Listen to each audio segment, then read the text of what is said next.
Yo, what up, a-holes? Thank you for tuning into the Holistic A-Hole podcast. My name is Eric Levi, and I'm the Holistic A-Hole, the mommy blogger with balls, the inconvenient truth of health, and a certified holistic nutritional therapy practitioner. What were they thinking making me a certified holistic nutritional therapy practitioner? I think someone done fucked up because, man, I got a hot one coming for you today, and boy, it's going to be quite inappropriate. So if you got your tampon all in a knot, you might want to take it out, string out, hang it up on the shower curtain, and turn off this podcast because this one will not be for you. But if you like some good old-fashioned, holistic a-hole fun with a very inappropriate twist, this one's going to be great because we're going to come at you with 3 hot topics. And before I come at you, I just want to give you a little update here on how things are going for me here in good old Puerto Rico. Things are moving along. Basically, my entire life here right now is just itching my leg and trying to kill mosquitoes that are making me itch my leg. That's basically what I spend most of my time here doing. I should be working. I should be, looking for clients to health coach. I should be, writing blog posts, the 18 coolest things to do with pineapples. But instead, I'm running around my apartment trying to kill a giant, obese mosquito that's just been feeding off me. And I feel a little guilty because I think I'm the one who obesified this mosquito because this thing has just been feasting on me nonstop. I'm staying in a little Airbnb here in San Juan, and it's pretty crazy because there's just a swarm of mosquitoes that just hang outside my door, just waiting for me to come out, and then they just start attacking, and I have to close the door super fast before any sneak in. I don't know if there's a communication between them that they just wait for the door to open and they come in and then they just infestate my whole apartment. But basically, I've spent most of my time here the last 2 weeks just fighting mosquitoes and scratching my leg. That's really it. They don't even go for the arm. They just feast on my ankle. My ankle, is atrocious right now. But the area between my foot, Achilles heel, and ankle, it just looks like the Himalayas of mosquito bite bumps. It's insanity. So that's how things are going for me right now. Thanks for asking. And with that, let's jump into the first thing I want to talk about. So first thing I want to mention here is seems like yesterday or this week, whenever you're listening to this, it was this week. I believe it's the second week of June or the third week of June. It's the second week of June, going into the third week. And the California state government has announced that they are going to provide free health care for illegal, undocumented immigrants between 19 and 25 years old. It's going to cost the state about $98 million every single year. It's got a lot of people hot under the collar. And I'll be honest with you, there doesn't seem to be a lot of mainstream press going into it because it's a thing I saw pop up on Twitter yesterday. And searching around the internet, it's not like, the Washington Post or the New York Times or anybody's really writing about this, which is amazing because you would think that, this is all they would write about. You would think that, the writers of these papers who have just jumped on board with this, progressive agenda would be just jizzing inside their pants about giving undocumented workers, or not workers, undocumented people between 19 and 25 years old, free healthcare. Just even saying that to me, just doing the, internal holistic calculations, does that not seem just like a play, just like a political play for the Democrats of that state? Being that they're just gonna give a very excited base, people who they want to feel progressive, this free health insurance. Although undocumented workers can't really vote. If I lived in California, I would be irate. This would infuriate me. But the great thing is I don't live in that shitty state, so I don't really, it doesn't really affect me that much. But man, I feel for you Californians who got to pay the taxes for this shit. And the even better part of that is they're using the old, super successful Affordable Care Act model, where the good old affordable, the individual mandate policy, where if you were a person who chose not to get health insurance, you were fined. And this is how they're going to fund this plan.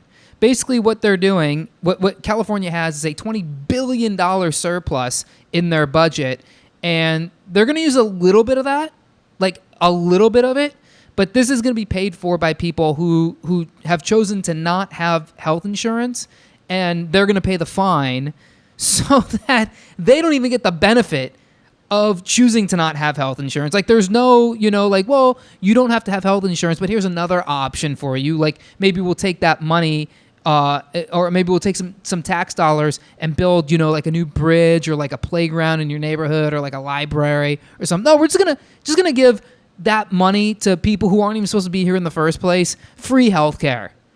And not just like, like the whole shebang. Like they could just go to the doctor and, if they've got the cold, if they've got the flu, if they got herpes, they just get carte blanche care at the doctor. They get their blood drawn. They can find out, what their ketones are.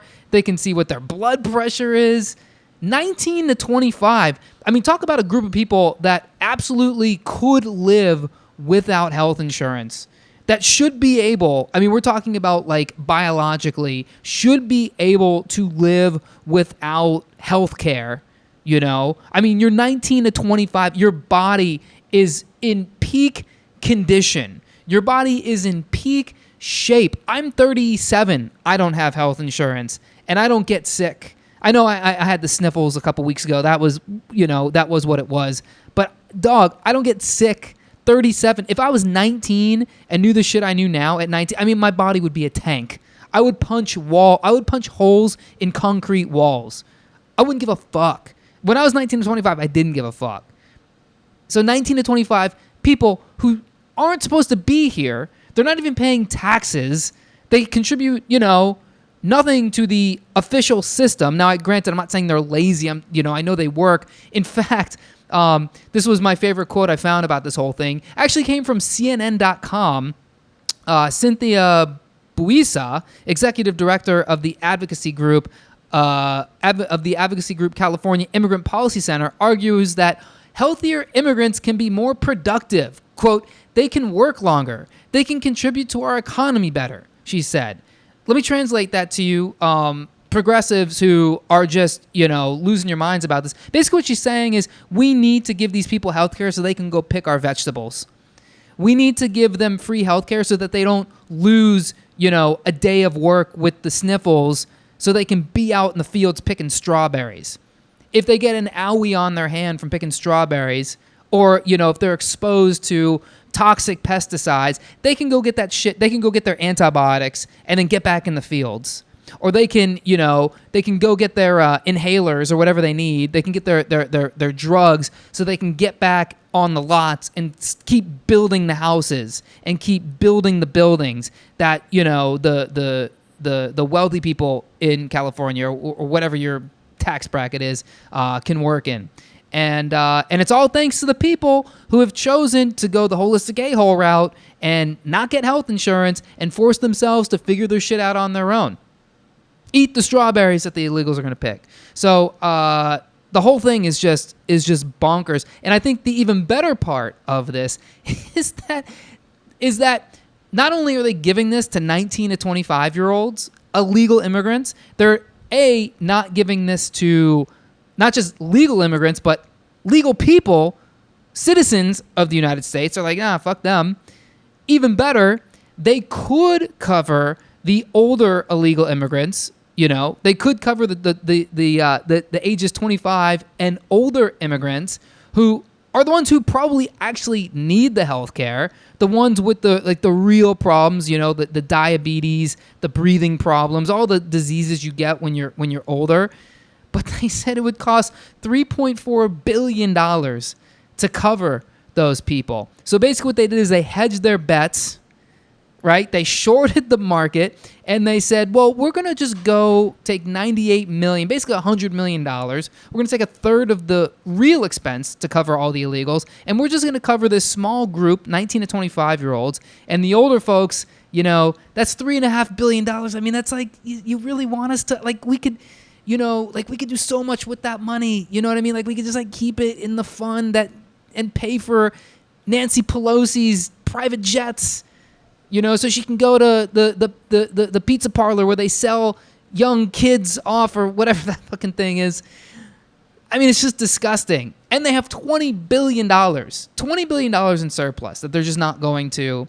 They're just waiting for an emergency, which will, I mean, invariably happen to that state because, again, the state's on the biggest fault line in North America, and it's probably going to fall into the ocean. And at that point, I don't know what you're going to do with $20 billion. Just build a bunch of cruise ships so everybody can live on them. I don't know what you do, what they're waiting for. But, man, if I was a 26-year-old illegal immigrant, I would be fucking pissed. I'd be like, fuck this, I'm going back to Mexico. I don't know. Nobody likes it when I talk about illegal immigrants. People get mad, but you know what, man? It's what they're doing in this country with this illegal immigrants thing. It's just bonkers in my mind, man. You know, they don't give a fuck about me. They don't give a fuck about you, legal people, citizens. They don't give a fuck about, you know, green card holders, people going through the right steps of the process to be here. They don't care about the people who are here going to school. They just are like, come on in, come on in, and you know. I know there's people who are smart enough to see this. There's a lot more people that are smart enough to see this than we really see because they're not putting those people on TV. Herschel Walker, one of the greatest professional football players to ever play the game, came out and was like, "Yo, this is BS, California. You have one of the worst homeless catastrophes of any state in the country between LA and San Francisco. One of the biggest wealth gaps in San Francisco alone. That city is completely unreasonably expensive, and yet you're like, well, instead of doing things to try to bridge that gap, we're just going to give money to all the people who, the second they stepped into the country, were already criminals." Okay, I'm not saying this like they're rapists and they're, you know, whatever, murderers. I'm saying this as in they're illegally here. So as soon as they stepped on American land, they were already breaking the law. So what's the consequence of that? Go to the doctor whenever you got to go. Get your blood drawn. Make sure you don't got hepatitis, you know. And then if you're building a house 16 hours a day and you happen to drill a nail into your thumb, you can go to the doctor, man. You can go to the emergency room. In fact, if you go to the emergency room because you are covered, you can jump the line and go in front of, you know, all the other people who actually paid their taxes. So I think that's a fun little. That's a fun little thing that we got going on. It just proves California is just a disaster. Just the perfect example of every stupid liberal policy I've ever heard. Now that I'm a woke a-hole, it's just the culmination of just every stupid, just half-baked brain policy that politicians do to be like, see, we care about the common folk. We care about them illegal immigrants. We don't want them to be sleeping in cages, so we're gonna give them free health care. Meanwhile, you know, you got a elderly woman with diabetes who's not even she's 64, not even eligible for Medicare. She's on she's on disability or whatever. She's been out of work. She's got thyroid issues. She's been paying taxes to California for almost 50 years and she gets nothing. Nothing. Unbelievable, dude. Okay, let's go on to the next story. This one is kind of in line with this last story. A new study came out that's going to be presented at the Nature Conference next month, and they've given a little sneak peek to this. Not the Nature Conference. This is the Nutrition Conference, by the American Society for Nutrition annual meeting that's held in Baltimore in June. Actually, it's going on right now. Or I think it just ended as of this. Oh, it ended yesterday. Wow, as of this recording. So this is out and about, baby. And I guess that's why I know about it. But this new study came out. It's called the Estimated Global, study, the Estimated Global Regional and National Cardiovascular Disease Burdens Related to Fruit and Vegetable Consumption, an analysis from the Global Dietary Database. Man, does that title not just get your dick hard? Basically, what they found was that people are dying and having higher rates of cardiovascular disease because they're not eating enough fruits and vegetables. Holy cow, can you believe the breakthrough research going on here? Why do they keep studying this stuff, by the way? Why do they keep putting money into a thing that's just blatantly obvious? Oh, if you don't eat enough fruits and vegetables, you're at a higher risk of dying. I understand, like, they kind of have to do this because of this ridiculous carnivore movement, the keto movement. It's all bonkers to me. And I know there's people in my circle, in my social influence who are bought into this, but it's just insane, dude. I get it, man. I get it. There are positives to doing something like a carnivore diet. I totally get it. And there's a lot of drawbacks to doing something like a vegan diet.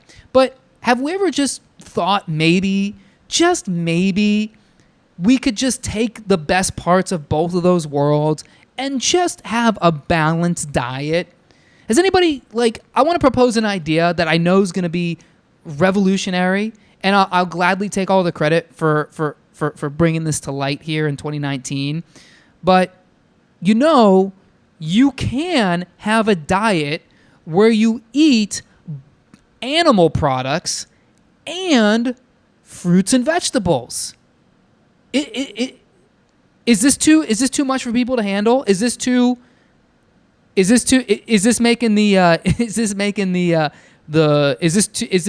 edgier than the illegal immigrant stuff? Some of you are like, I like the illegal immigrant stuff. That was like playing it safe. But talking about fruits and vegetables and animal products in the same diet, Eric, who do you think you are? What kind of a-hole do you think you are? What kind of white privilege do you think you have saying that you can eat both animal products and fruits and vegetables in the same diet? I just won't have it. I'm turning on the wellness mama. I love the wellness mama, by the way. This is what the study says. Lack of fruits and vegetables account for a lot of people dying. Based on dietary guidelines and studies of cardiovascular risk factors, the researchers defined optimal fruit intake as 300 grams per day, equivalent to roughly 2 small apples. That's all you gotta eat, 2 small apples. Optimal intake of vegetables, including legumes, that's stupid, by the way. Optimal intake of vegetables, including legumes, was defined as 400 grams per day, which is equivalent to about 3 cups of raw carrots. Ugh. Find me the person eating 3 cups of raw carrots a day, or 3 cups of any vegetable a day. I have clients that you would not believe the amount of convincing I have to do, the amount of work I have to do to get somebody to eat like a quarter of a cup of vegetables a day, let alone 3 cups of raw carrots. And by the way, if I'm going with a vegetable to recommend to somebody, it's not raw carrots. Sorry, bro. That's not the one. That's not the one we're going with.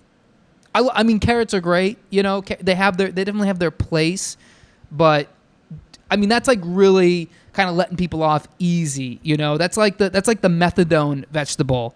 That's like a carnivore who's like, all right, fine, I'll eat vegetables. I'll start with carrots.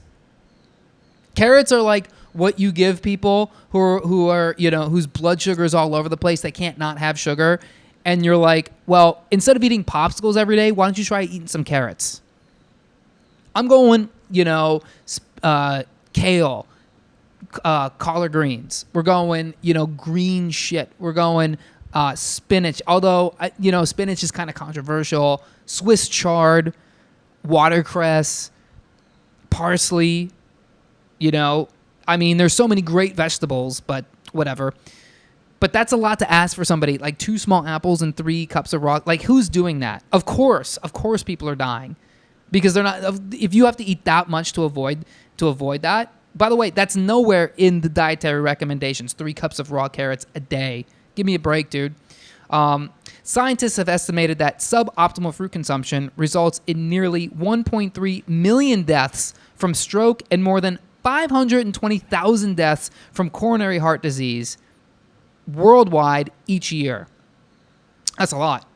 Suboptimal vegetable consumption was estimated to result in about 200,000 deaths from stroke and more than 800,000 deaths from coronary heart disease. So basically, it's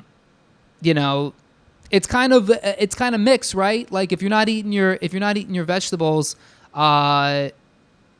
you have more coronary heart disease, and if you're not eating, I'm trying to understand these numbers. So basically, it's the fruit that's rocking people's world right now.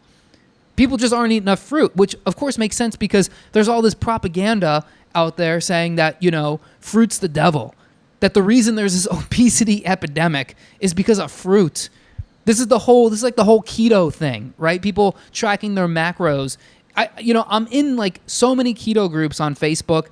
I keep track of like the keto stuff. I listen to keto podcasts, and oh my God, dude, the condemnation of fruits in that community. People are choosing to take exogenous ketone powders over just eating, fruits. And fruits are amazing. I will fight somebody to the death over the defense of fruits. I love fruit. I eat fruit every single day. I eat a lot of fruit every day. I don't eat as much as I did when I was a vegan. And when I was a vegan, I was eating like, garbage fruits. I was eating a lot of dates every day, a lot of figs. That's like dried fruit. But still, I would consider myself very like low carb, not because I'm avoiding carbs, but because I'm not eating the grains that I was when I was a vegan. I don't eat breads. I don't eat, wheat. I eat very little beans, legumes, but I'm not afraid of carbs. It's just that I know carbs are grains and grains are terrible. But fruit, I put bananas in my smoothie. I put blueberries in my smoothie. If a strawberry comes my way, I'll get down on a strawberry. If a kiwi, mango, or papaya comes my way, I'll fuck that shit up. I eat banana ice cream still to this day with dates in that shit. And I've got like 4.5 abs. 4.5 abs. That's pretty good. That's pretty good, dude. Now, I know I can go all around the internet and see people getting ripped and jacked off the keto diet, but I can also go around the internet and see 2 to 3 times more people crying that they're failing on the keto diet, talking about the keto flu, but still doing it because because the propaganda is so strong, and they'd rather eat bologna and string cheese than an apple, than a couple blueberries, or berries are the one. They're like berries are fine. You can eat blackberries, raspberries, blueberries, strawberry. Berries are cool. Although strawberries are one of the most heavily pesticide sprayed fruits in the fruit kingdom. But Jesus Christ, if you said like I ate a mango, the keto community would fucking oust you. They would throw you. They would ostracize you. You could not say you ate a mango in a keto community. They'd be like, well, you need to fast. You need to fast for 4 days to work that off. It's unbelievable to me, what's going on here with fruits. Of course, people are, there's so much logic in eating fruit and so much logic missing from not eating fruit. Just the amount of fiber, and people are like, fiber's not good. Fiber, microorganisms, nutrients, magnesium, vitamins, every vitamin you can think of, beta carotene. I know there's a lot of people who are like, beta carotene's bullshit. Go fuck yourself. Beta carotene's beautiful. Beta carotene, water, B vitamins, folate, all that shit. It's like, how are you not eating fruit, dude? And then of course vegetables. There's these hardcore, people who are like, and also, even though I am low carb, I don't just eat vegetables. I eat like starchy vegetables. I'll work with sweet potatoes, squash, zucchini, like regular white potatoes, all that shit. You got to eat this stuff, man. You need potassium. Like now that I'm doing mineral tests with people, I do this hair mineral tissue analysis. I run these tests. I see people so deficient in potassium, and you have no idea how important to so many of your body's functions potassium is, man. You need potassium. Potassium helps regulate your copper and iron status. And most people's health problems, like I've said in several podcasts now, are because their iron status is just jacked up. If you go to your doctor and he's like, you've got fine iron, it's because he's looking at your ferritin level. And your ferritin level is not telling you the story of what's going on with your iron. Your ferritin is high, means you have high blood iron. But if you still feel like crap, it's not because you're lacking iron. It's because your iron is not on the transport molecule called ceruloplasmin, which is produced from things like retinol, vitamin A, grass-fed butter, that stuff. I know that's not fruit and vegetables, but what I'm saying is that people are just completely misreading their minerals. And one of the things that helps kind of keep that shit together is potassium. What is the biggest source of potassium? Bananas, potatoes, Swiss chard, beets, beet greens. What are these people talking about? Listen, people, a-holes, I know you want to be keto, all right? First of all, ditch that shit powder. Get it out of your house. It's doing nothing. It's made in a factory in China. It's disgusting. It's probably got shards of fucking, 13-year-old Chinese child tears, right? Get it out of there. Get it out of your kitchen. Throw it in the garbage. Give it to your dog. I don't know, but get it away from you. Eat fruits and vegetables. Here's another one. Subnationally representative diet surveys and country-level availability data. I'm just reading like the thing. My critique of this study, like every other study that comes out that, people just like tout, especially, the vegan community, as much props as I just gave vegans and vegetarians. Like, again, this is another like food survey study. So they studied over like 1.5 million people from 113 countries, and it's like food surveys. So, yes, the data is very interesting, but it's like, let's take it with a grain of salt because it's food surveys, right? People don't know. If you ask me, hey, how many fruits and vegetables do you eat a day for the last 4 months? I'd be like, I'm killing it. I'm going to overinflate how much I have. Everybody's going to overinflate how much they have, especially if it makes them seem better. So they're always going to say that they're doing better than they are, even if they're doing terrible. So that's that. But the moral of the story here with that study to me, just eat your fruits and vegetables, man. Eat both of them. Right? Don't do this thing where like I can't eat peaches because I'm trying to be keto. No, dude, stop it. You're justifying eating pastrami and bologna over eating, mangoes and pears and apples. It's nonsense. It's nonsense. Trust me. So here's the last thing I'm gonna talk about, and this one was concerning when I first saw it, but then when I actually read the article, it made me laugh so much, and that's why I'm doing this, because this is a fun one, but it really is like it's just everything wrong with the mainstream liberal media that I had to share it with you a-holes. So this one is what is the name? What is the article title? It's called "The Case for Wearing AirPods All the Time," and I'm sure some of you guys are listening to this on your AirPods right now. The AirPods are those little like wireless earbuds that Apple has because they decided to make iPhones with no ability to plug any headphone in that was made before 2017 or whatever. They just made it. They're so great in fucking you, are they not? For years, like they had us in their hands because they're like, we're gonna make it so that your phone and your computer basically stops working once it's 2 to 3 years old, and even if it keeps working, we're gonna make you get the updates that basically crash your whole system. So and then you're not just gonna buy the iMac. Or the MacBook, right? Because the MacBook's beautiful. But now you're going to get the iPhone because the iPhone for a long time was the premier phone. Like you had to have an iPhone. Now they've got good competitors. But once you've got that iPhone and you've got the MacBook, you're in the solar system, right? So then you're like, well, now I got to get an iPad. And the iPad's cool. Don't get me wrong. Like there are some really great stuff that you can do on the iPad. It's super convenient. It works great, I think, most of the time. It's very user friendly. And then you're like, well, that's the iPad, the iPhone, the MacBook. It all works right. I'm gonna get myself an Apple Watch for no reason. And you get yourself an Apple Watch, which for a long time I was like, those things are stupid. But then I've seen people use them, and I'm like, it's actually not that not that bad.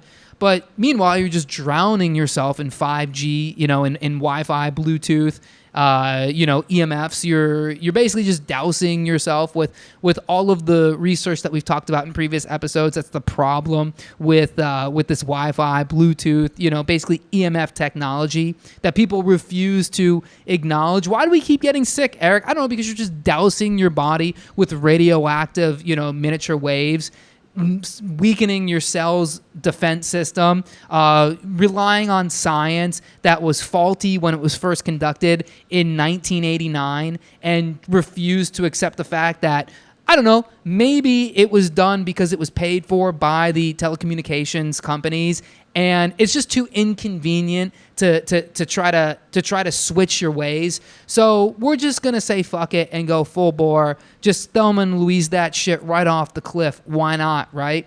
But then Apple comes out with the AirPods, and we've all seen the people walk around with the AirPods. Again, maybe you're one of these people. Fine. Hey, nothing against you. I totally get the convenience of AirPods.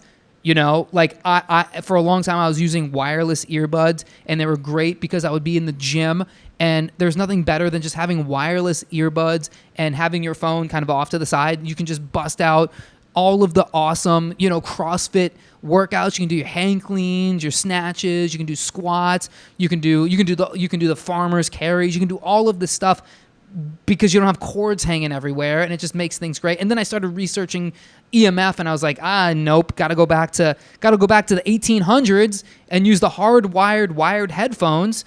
But that I understand the convenience for the AirPods, right? But again, it's concerning to me as a holistic a-hole watching people just douse themselves in harmful Bluetooth and EMF radiation.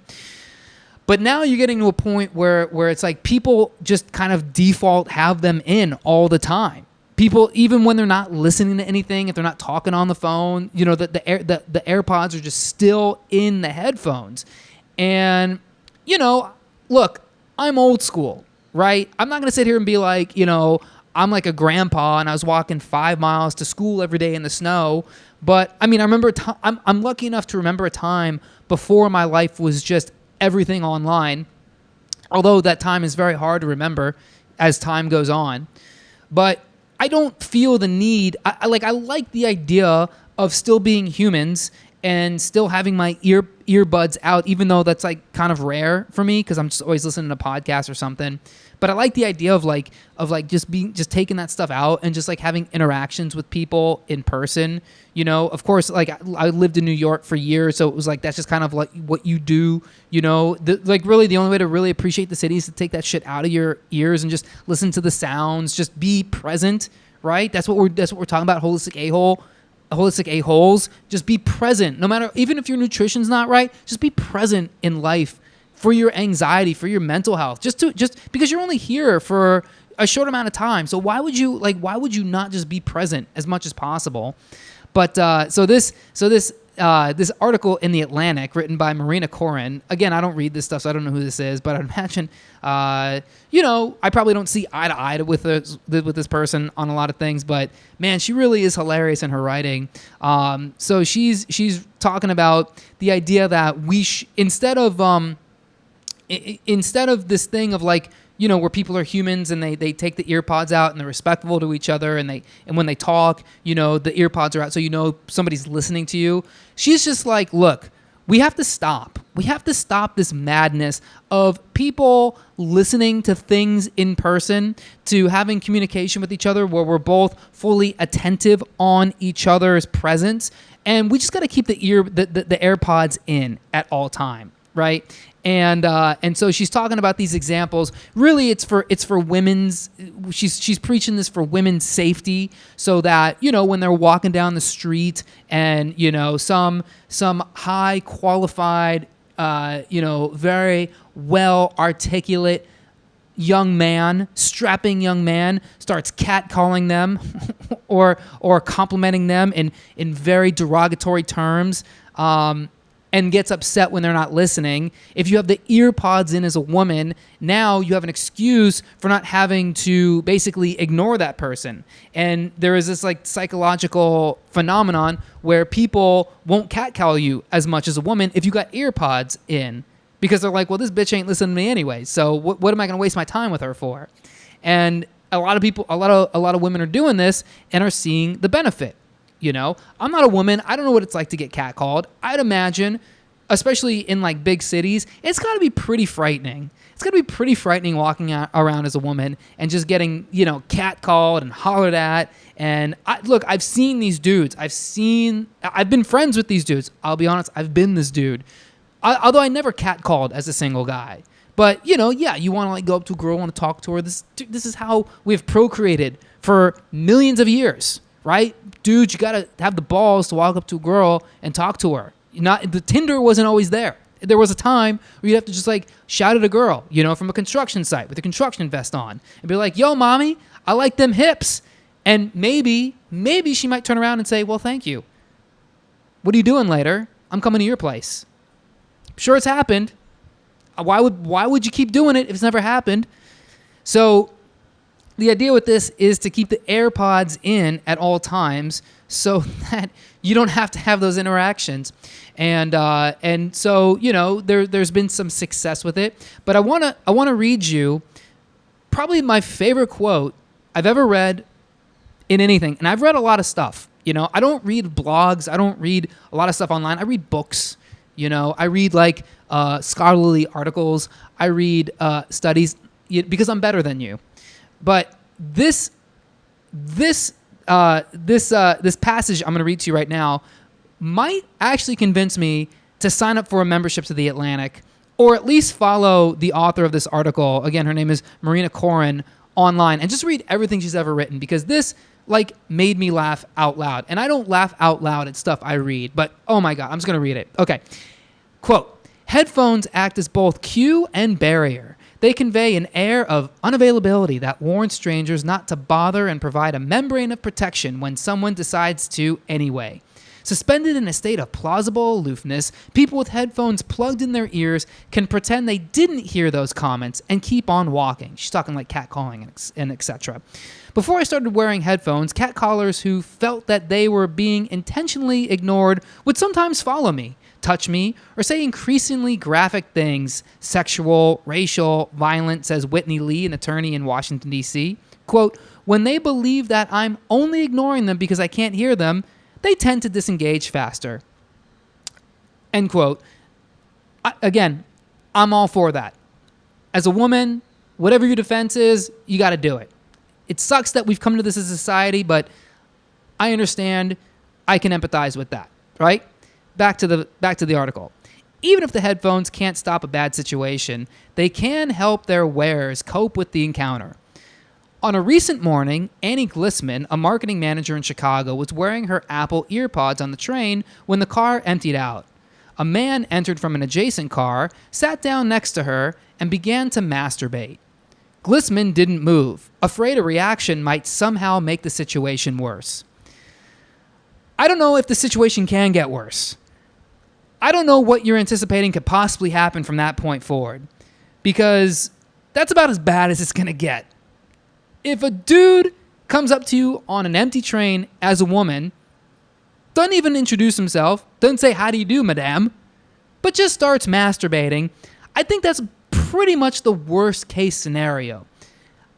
And let me say this, as a person who has allegedly masturbated, not on a train, but in the privacy of my own confines, when you're, as a man, in the middle of masturbating, your next move is not to do another thing. You usually do that to complete it, and then you're done. And then you're probably the most peaceful you're going to be. But I can't speak for every man. Let me continue. As the train approached to her stop, the man ejaculated onto the floor next to Glissman's feet, and she rushed out of the car, focusing the whole time on the music streaming into her ears. Hey man, that girl's got focus. Quote, I really felt that the only way that I was able to get through that was because I had my music in. Oh my God. You could have just got up and fucking run to the other side of the car, pulled out mace, slapped the dude in the face, clawed out his eyes, whatever you're going to do. But listen to your music. Must have been interesting, whatever the music was. Was she listening to Coldplay? That must have been fun. Listen to some Coldplay while a dude just, jerks off next to you. That must have been interesting. Glissman told me he knew I couldn't hear what he was saying, even though I could tell he was saying something. Oh, so this guy's a multi-talented man. He's ambidextrous. He can masturbate and talk at the same time. Give that guy a job on Wall Street. That is a talented individual. The headphone barrier, she said, gave her the courage to stay stony and keep her gaze steadily out the window. I feel for this girl, man. I'm not going to lie, but hey, that is not the example that I'm going to go with as to why people should just have their headphones in at all times. Because believe it or not, even though that is an example, that's not happening all the time. If you're a person and you're just a piece of shit and you just choose to not, engage with the world around you, just be that person. Don't come up with these ridiculous excuses that, well, I keep my earphones in because one time in Chicago, a woman sat next to a guy masturbating, and the only thing that got her through was listening to Coldplay in her earpods. Let's just put this back into reality, and let's just remember that this doesn't happen everywhere. It's okay. It's like the thing where they're like, like when I first moved to New York, everybody thought that the second I got off the train, I was going to get mugged and stabbed and left for dead in the street. It doesn't happen like that. Very, very rarely. So let's all kind of keep it. Let's all just kind of keep it together here and not lose our humanity. And that's where we're going to leave the podcast. This was a fun one. Let's not lose our humanity. Let's keep our humanity. Guys, don't masturbate on the train. And if you do, don't do it around people. Keep it to yourself. Find a nice corner on a time of the night when nobody's on the train. Have your privacy. Or just do it before you leave the house. Let's be real. Let's be human. Thank you guys so much for listening. Hope you enjoyed the podcast. If you did, please remember to subscribe. Go on iTunes, leave a 5-star review. Follow the Holistic A-Hole on iTunes, on Instagram at Holistic A-Hole, Twitter at Holistic A-Hole, Facebook Holistic A-Hole. Join the Bro Health or Holistic A-Hole's Facebook group. If you're loving the podcast, remember, take a screenshot of it in your phone playing, tag me, Holistic A-Hole, and I'll share it on my feed with you. And if it's your first time here, feel free to take a short, nice, or long Holistic A-Hole binge through previous episodes. Share the podcast with those you love, and I'll catch you on the next one. Peace.